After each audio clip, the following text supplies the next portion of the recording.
and welcome to my blog. Welcome back to my mini-series on how to paint a car, or how to paint your own car. So in part one I talked about compressors, spray guns, I talked about extraction, as in how you can build your own paint room. I also talked about personal protection equipment, respirators and spray suits. But in this part two, we're going to talk about the application of epoxy primer to bare steel, and I'm actually going to show you how I did it, and I'm going to go through all the various processes so that if you knew nothing about it before, you're going to be a lot better equipped than you would have been had you not done any more research yourself.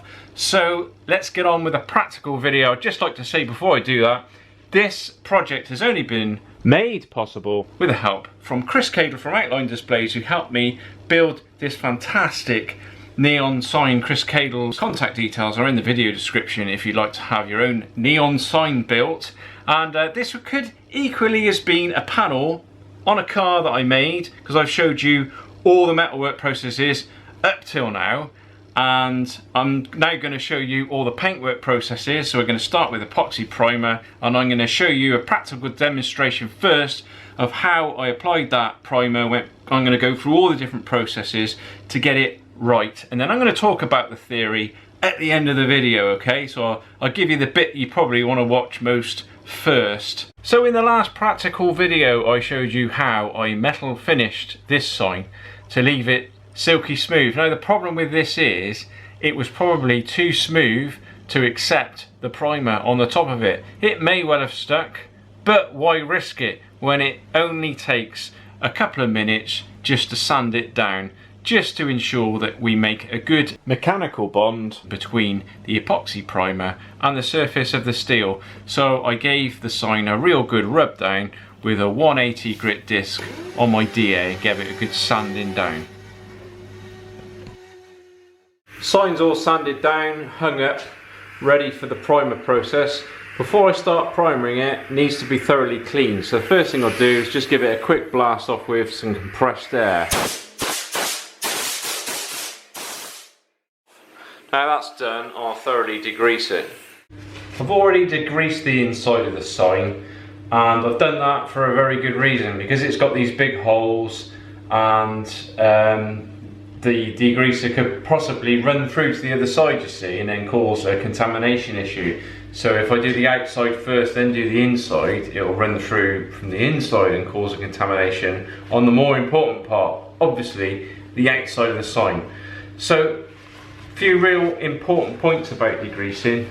Probably the most important, always wear a pair of gloves, and the reason being is that you've got natural grease that always lies on your skin. You just produce it all the time, and you've only got to touch something. I mean, you could completely degrease it and then touch it with your finger, and when you go to paint, you'll have a grease patch on there. You won't be able to see it by eye until you actually paint on it, and then the paint will well away from the area where the grease patch is. So, as I said, most important, pair of nitrile gloves.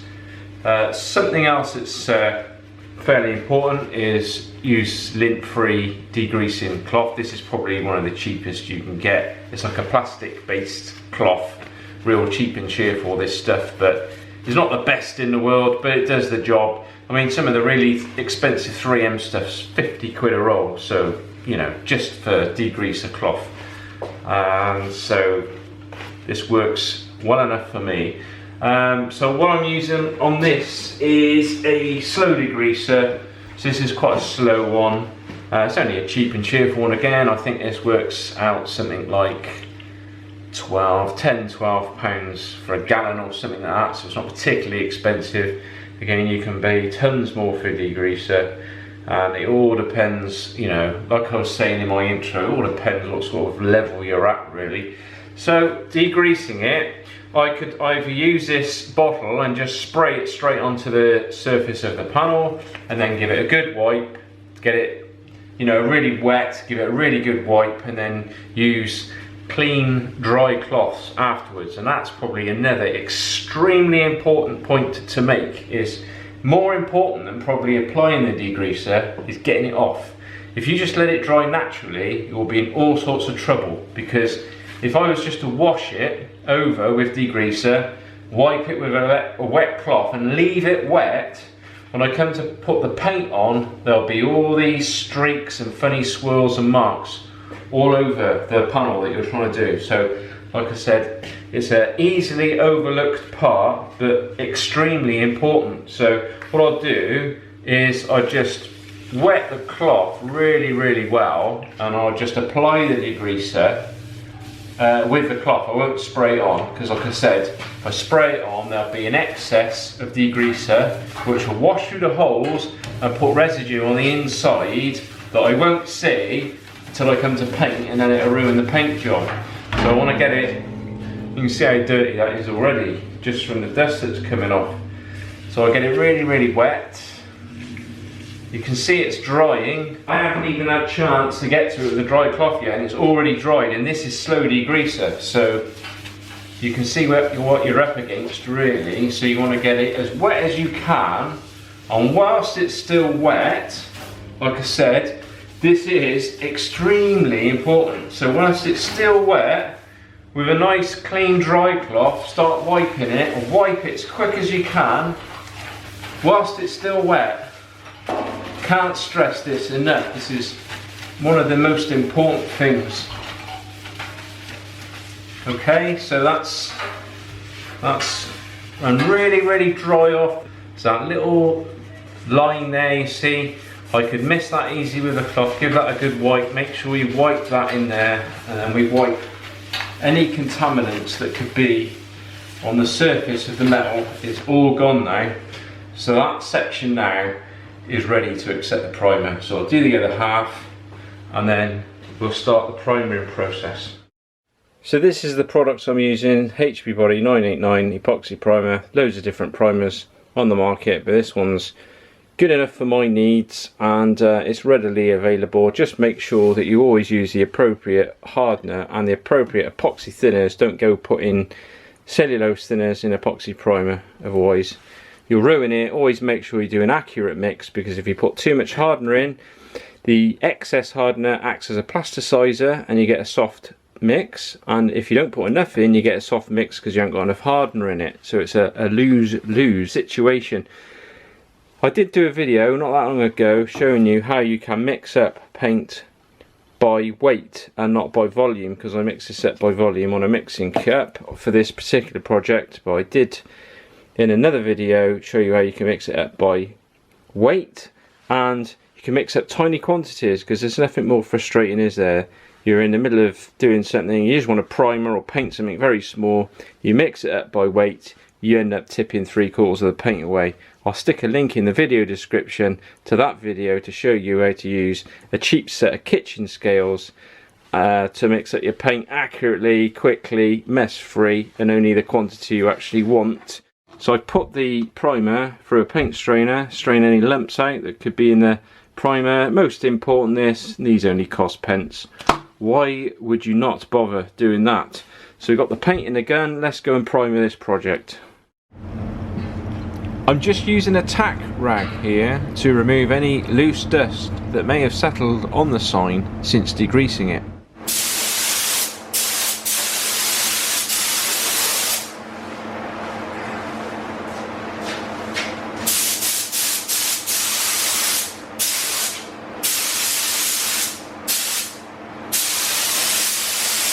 One of the negative characteristics of epoxy primer is that as you're applying it with a spray gun to whatever you're painting, you will find that it won't lie as flat as 2K primer.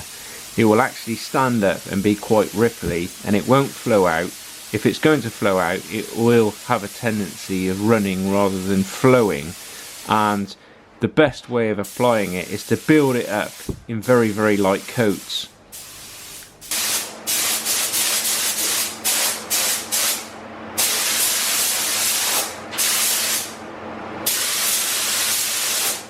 When you are applying this primer, just leave it plenty of time between coats to flash right off. And you can leave this stuff a long time, because it's epoxy primer. It's got a very big window of time for you to put the next coat on. Don't be in a rush to do it. I mean, you can leave it 15, 20 minutes, half an hour, no problem, before you put the next coat on, and just sort of make sure you can see it sort of dulling off and drying off, because it will run. It really has a tendency to run, this stuff, and if you're just patient with it, you can get it on nice and flat, and you can get it on without any runs. So I've put my 2 coats on, and what I've done is I've got a tiny little touching up brush, and I've just gone round because I've got a couple of tiny little craters, only about 4 or 5 around the whole sign. But why I filled those in is because I'm putting it on in very light coats, and I'm not sort of hitting it really hard. I'm not probably putting the paint on heavy enough to fill in those craters, so I've just done them manually with a brush. I'm going to put a 3rd coat on now, because I'm going to rub it down and fill over the top, so that extra coat will give me a little bit more of a sort of chance of sanding it down without sanding straight through to the metal underneath, which is going to be a problem. If you're sanding it down to fill over the top, you will break through in 1 or 2 places. So I'm just going to put 1 more coat on, and then we'll skip to the next stage. Something I feel that is really worthwhile pointing out to anybody viewing this video that's never used a spray gun before and isn't familiar with a spray gun, when I talk about putting on light coats of paint, what I'm talking about is the paint to air ratio. So this is a conventional spray gun. It's got the fluid tip and the air cap taken off. When I pull the trigger back, you'll see the needle going in and out. Well, that needle sits inside the fluid tip, so the further the needle comes back, the more paint that is released out of the air cap at the end. Now, a conventional spray gun like this will have a 2-stage trigger, so that's the first stage, and what that is doing is that is releasing the air. So you'll pull it back like that, and that will just eject air from the end of the spray gun, and you won't get any paint come out. Then what you're feeling that first stage, you're actually feeling the resistance of the spring that is behind the needle. So as you then pull it back, then the paint will start coming out. So if you want to put light coats of something on, you just need to pull that trigger back lightly and not all the way, because as you pull it back all the way, you'll have 100% paint volume there, and you may have, like I say, a lot less back here. Now, one thing you can do is you can actually adjust the volume screw in. So if I pull the trigger in like this, and then I wind the volume screw in, you'll see the trigger move away. You see that happening now? So if you wind that volume control screw in on your spray gun, you will get less paint per air ratio coming out the end if you wind that in. And that's a very good way of putting lighter coats, so the mist will be far less heavy with paint. There'll be far more air to paint ratio coming out the end, and that's a real neat trick to sort of inform you if you didn't already know. The other thing as well is when you clean your spray gun out, be careful not to wind this volume control screw in too far, because when you're painting top coats and primers and stuff, you really want that volume screw all the way out, so that when you pull the trigger back, you're getting the maximum paint out the end like that. So just pull the trigger back, make sure that when you undo that screw, the trigger isn't being held forward, if you see what I'm saying. So that's something else a couple of friends have gotten caught out on before. They've cleaned their spray gun out and they're saying, Trev, I can't seem to get the spray gun to work properly. And what they've done is, when they've reassembled the gun, like I say, they've put that volume screw, control screw in too far and pushed the needle forward. When you finish spraying, always clean your gun out. Don't neglect this. I mean, this gun may look old and worn out, professional painters will probably be laughing their head off about it, but at the end of the day, probably had this spray gun for 6, 7, 8 years, something like that. Long time before I had my vans, certainly. So yeah, probably 8 years now, and I've sprayed loads and loads of jobs with this, and it's still going, and it's only going because I clean it out each and every single time. So she's all cleaned off. I've cleaned all the internals with these little brushes and some clean thinners, put all the gun back together. Last thing to do, a little bit of thinners, just put a tiny amount back in the gun and just spray that through. And what that'll tell you is the condition of the gun now. You've done everything up tight, you've got no air leaks, and you've cleaned it properly. You can see the fan when you spray it, and you know that you're going to discount most problems. Last thing you want to do is, apart from not cleaning the gun out of course, is not testing it before the next time, because if you clean it, put a bit of thinners in it and test it, then put it away, the next time you get that gun out you know it's going to probably work. Whereas the last thing you want is, you're about to paint something, you put the paint in the gun, you go out to paint the job, you pull the trigger back and the gun doesn't work properly, the fan's out, or you've got some sort of funny air leak, so it's spluttering. You don't want all that rubbish when you've got the paint in the gun and you just want to get on. You want to sort these problems out straight after you've cleaned it. This is a good few days since primering up, and I guide coated it pretty much as soon as I finished priming it up, and as far as I'm concerned this has had long enough, and at the temperature it is at the moment this is good enough to start rubbing down, and we're going to the next stage. I'm going to kind of breeze across quite a bit of the detail. I did do a video a short while ago on primering and about guide coats and stuff. What I'm going to do is put a link in the video description to that video so you can go and watch that. There's a bit more detail on there. So the question that might be on your lips is, well, why use this epoxy primer in the first place?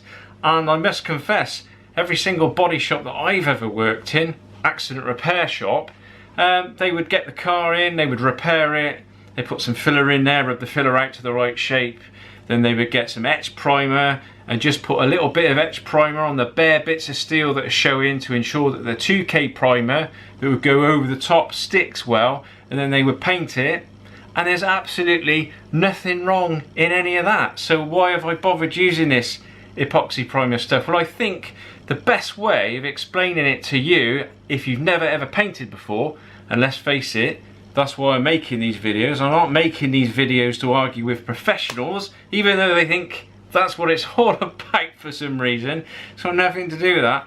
There's no prick measuring competition going on here, folks. Yeah, so let's start from the end and work our way back to the beginning, and I think that would be the best way of explaining it to you. So the desired result that you want is, you want paintwork that's going to look nice and glossy, or however you want it to look. You want it that desired result, don't you? That's what you're looking for. So the last thing that you would apply would be your top coat, be it base coat lacquer or direct gloss. So the last thing on there would be the paint, right? Paintwork sticks, and you probably get the best finish result if it goes over the top of 2K primer. So we're talking 2K primer or 2K high build primer. Let's not get into splitting hairs, but let's just say 2K primer. So the paint sticks and looks the best finish over the top of 2K primer. So you've got your top coat, you've got your 2K primer. Now your 2K primer won't stick really well to bare steel, or you shouldn't spray it really directly onto bare steel. I know loads of people do. Loads of people get away with it. I used to do it until I started having issues with stuff peeling off, but that's another story. So basically, as I said, you got your top coat, you got your 2K primer. You need something to go in between that 2K primer to stick to the bare steel if you're painting it on the top of bare steel. Now you can either use an etch primer, nothing wrong in that, as I've already said, or you can use an epoxy primer, because epoxy primer will stick to bare steel really well, the same as etch. Now this is where things start getting interesting.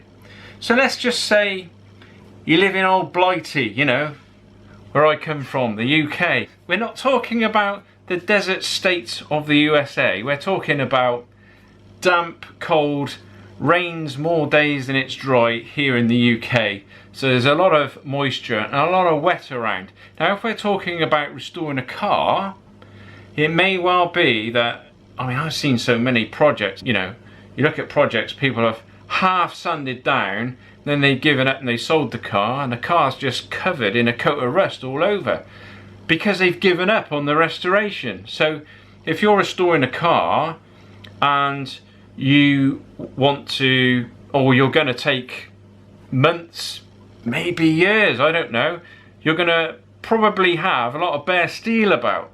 Now the thing with epoxy primer is epoxy primer sticks really well to bare steel, and epoxy primer is far less porous than filler or 2K primer, meaning that you can coat something in epoxy primer, give it a good couple of coats, and then you can leave it in your workshop, and the moisture that's in the atmosphere isn't going to penetrate through that 2K primer or filler and start making the steel go rusty underneath, because this is what happens on these long-term restoration jobs.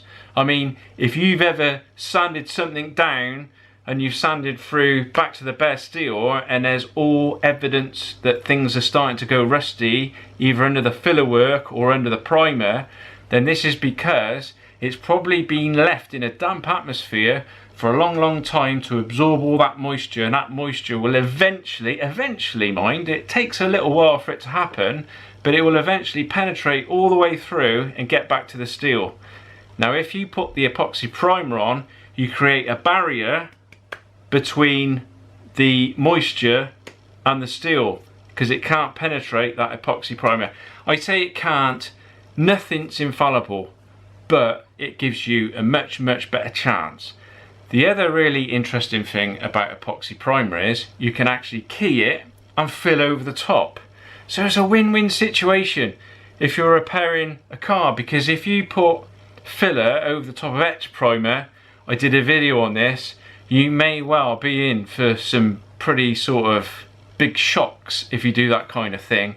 I'll put a link in the video description back to that video where I discuss why it's best to put filler over the top of epoxy primer rather than over the top of etch primer. Of course you can fill straight over the top of steel, but like I said, you know, filler will stick to steel, absolutely no problem. But the problem is filler is very porous, and it will over time absorb the moisture out the atmosphere, so you could put filler directly on the steel, put your filler in, rub it out, leave it for a couple of months, and it looks okay. Then you paint it, and then it starts going rusty under the surface of that filler, because that filler has retained some of that moisture out of the atmosphere, and it can't get out, and it just starts attacking the steelwork, and you can't see it until perhaps a couple of years. I mean, it might take a long time, but I think you understand what I'm saying now, and that's why epoxy primer is a real good weapon to have in your toolbox if you're restoring cars. And as I said, it all depends where you live, what the atmosphere is like, what the humidity level is it damp, is it cold. If you leave something that you've rubbed down out in an open workshop and you come back a month later and it's got a layer of rust starting to form on the surface, then there's a pretty good chance that if you use epoxy primer, it's going to last, or it's going to be a much better way of going about your restoration than putting a single pack etch primer on the top, then leaving it in an open workshop, and all sorts of things could be going on under the surface that you can't actually see. And that's why I use epoxy primer. So hopefully you've grasped what I've said. And what else has been going on? I'll just say a couple of things before I wrap this video up. I've been quite busy lately, hence the late upload of yet another video. You know, I try my best to try and cover all bases, but it's almost impossible. I'm pretty much still working 7 days a week, but I really want to keep doing these YouTube videos because I really like doing them and I like the feedback I get, and I meet some really interesting people through it. And that's basically why I really enjoy doing the whole YouTube thing, really. So I did an event the other day. I must mention this because I did an event in Chepstow, and it was for the Southwest Classic Car Club. They're on Facebook. Go and check them out. Go and join. Costs nothing to join. And it's a really interesting club. They do a lot of things around the Devon area as well. And basically you just pay a couple of quid, you park your car in a field, and then you go off and wander around, have a chat to lots of other car enthusiasts. It's a real nice club, some really nice people, and there was this guy that was bouncing around everywhere. All sorts of bits and pieces. Underneath I got upgraded brakes, front and back Mondeo calipers, rear two-wheel drive Sierra calipers, coilover springs in the front, compression struts, got the panel rod and anti-tramp rod on the back, and then I got the 2-litre Pinto in there with a double twin choke Weber carb 421 manifold, and that's about it for the moment. Brilliant, excellent. And what's the channel called again? The channel's called the Capri Vlog. Capri Vlog, go and check it out, folks. Cheers.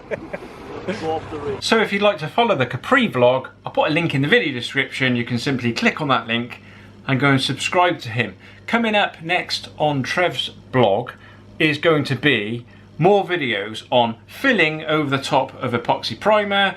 Going to discuss 2K primer, do a practical video on that, its applications and all the different processes involved. Also going to put a direct gloss top coat video on as well, and that essentially could bring the project to its final conclusion, but I decided to do a distressed paint finish, also using rustypaint.com's fantastic rusty paint product. Very impressed with that. I actually talked to the manufacturer about it, and he has given me a small kit to give away to you guys. So I'm going to give that away on my Instagram account. A link to my Instagram account is in the video description. I'm very humbled that he actually gave me this kit to give away. And remember folks, if you've received something for free, then somebody's paid for it. So yeah, I'd like to take this opportunity also to thank all the other YouTubers that I watch, because there is this misconception that we're all earning vast amounts of cash from making YouTube videos, and nothing could be further from the truth. And I appreciate how much work goes into this, because obviously I do it myself, and this is why there are big gaps between my videos in time, because I just cannot unfortunately commit the amount of time I would like to making videos, because at the end of the day we've all got to make a living as well. So hopefully it won't be too much longer before the next video comes up. I'm going to say bye for now, but I'm going to leave you with the great sounds of Max Stockin. So until next time, I will say bye for now.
fantastic. Thank you very much. Thank you very much. Thank you. Thank you. Thank you.